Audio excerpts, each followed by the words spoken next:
I would now like to invite Provost Linzer to the stage to introduce the 2017 student speaker.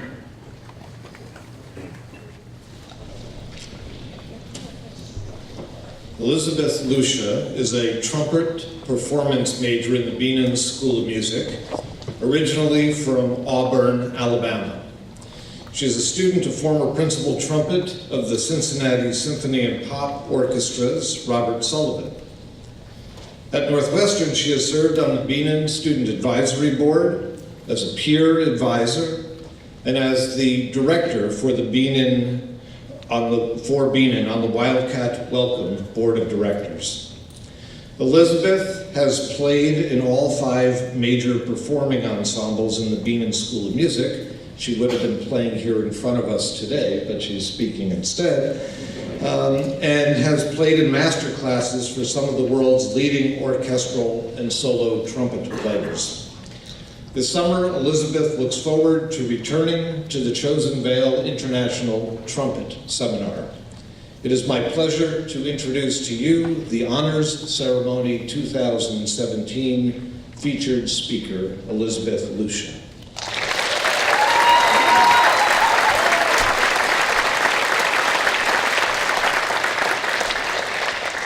Good morning, Northwestern class of 2017. It is a true honor to stand in front of you today as we kick off this week's commencement activities.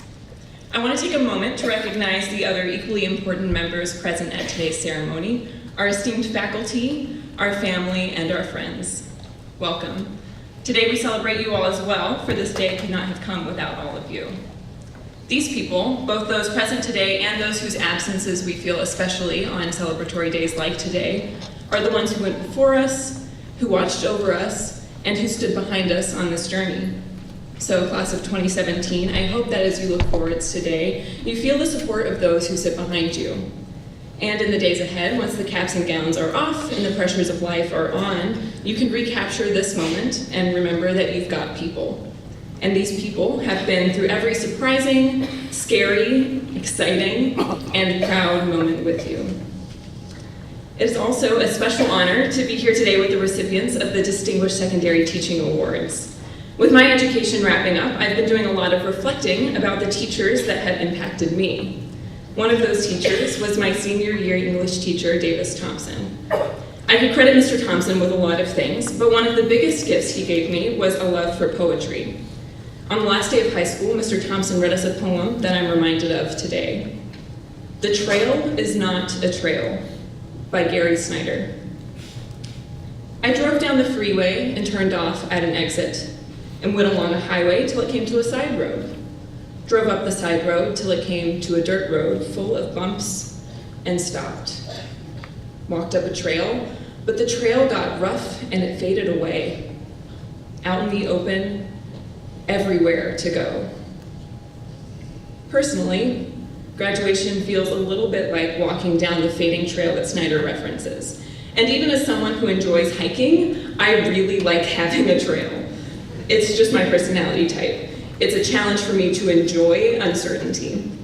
But Snyder says it well. Right now, we have everywhere to go. I grew up spending a lot of time outdoors with my family. This past spring break, my uncle took me rock climbing along the California coast. And on one particular climb, I got a little over halfway up the pitch when I completely ran out of handholds, and the options for footholds did not inspire confidence at all. I managed to get one toe in a pinky fingernail-sized lip, but then I froze. And my uncle, who was belaying me, could tell already that I had completely psyched myself out, and started yelling at me from below, "Trust your feet, trust your feet." Now, unlike some life situations, there aren't a lot of options to consider when you're almost 100 feet up a rock face.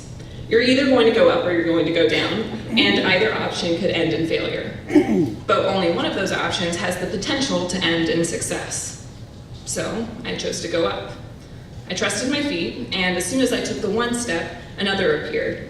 And before I knew it, I had my hands back in firm holds. During our time at Northwestern, we have built a strong foundation to stand on. So taking these next steps forward are predicated on trusting that foundation. Not every step will feel secure, but courage is just trust set in motion. And often when we run out of options or the trail gets rough, We are afforded opportunities to trust ourselves a little bit more, grow a little bit stronger, and watch as the world unfolds before us. Now, I'm extremely aware that I'm speaking to some of Northwestern's top students. Knowing what some of you all are being recognized for today just truly blows my mind. And a lot of universities boast about their leaders, but something I have learned through my time, both as a music student and through being a member on the Wildcat Welcome Board of Directors, is that being a good member of your community is a vital ingredient to leading well. I believe that one of the main reasons Northwestern can claim to have educated so many leaders is because it has educated a community of students who lead through service. Current events in our country and around the world have proved the necessity of good leaders, so I find it especially encouraging that the leaders who are graduating from this school are caring stewards of their communities. As was mentioned in my introduction a little bit ago, I play the trumpet, and the trumpet comes with certain stereotypes. It's loud, it can only play fanfares, and it's maybe a little obnoxious. Sorry guys. My trumpet professor, Robert Sullivan, has a catchphrase that I've heard over and over again in my time studying with him, but the phrase has gained some extra significance as graduation has approached. He says, "Join the music in progress." It's not enough to just know you're a part of a piece of music. At this stage of our education, that's relatively easy. The biggest challenge comes with gaining a keen awareness of the music already occurring around you and contributing in a way that elevates the entire ensemble. In a lot of ways, graduation is like the moment right before coming in to play with the orchestra. You've done the studying, and now you're on the edge of your seat, ready and waiting for your turn. I hope that beyond Northwestern, we can all continue to do what I've seen student leaders here do so well over the past 4 years. Be in conversation with your fellow community members and join the music in progress.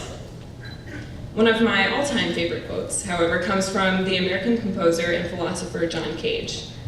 He wrote, "There is all the time in the world for studying music, but for living, there's hardly any time at all. For life takes place every second, unimpeded." Now, anyone who's experienced the quarter system knows exactly what unimpeded feels like. Northwestern says that we operate on the quarter system, but really the quarter system just kind of happens to you in a way that you sometimes wish was impeded. So when I first came across this quote, it was the summer after my sophomore year, I was pumped.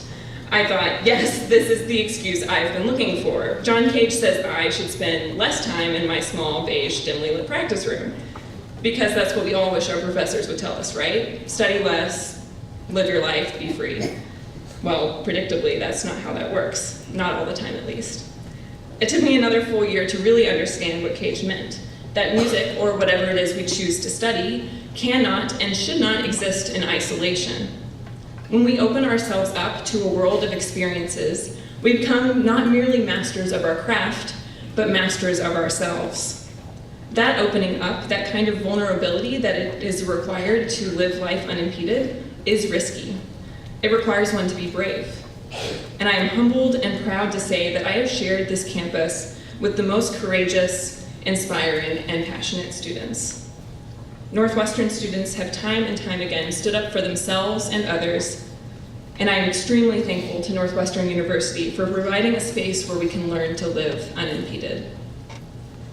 And although we pause today to recognize the stage of our educational journey coming to a close, things are by no means slowing down. President Morton Shapiro has said, "At times like these, it's important to do the right thing." As I look forward to the busy days and years ahead, I am encouraged by this community which has constantly held itself accountable for doing the right thing, unimpeded. Congratulations, class of 2017, and go Cats.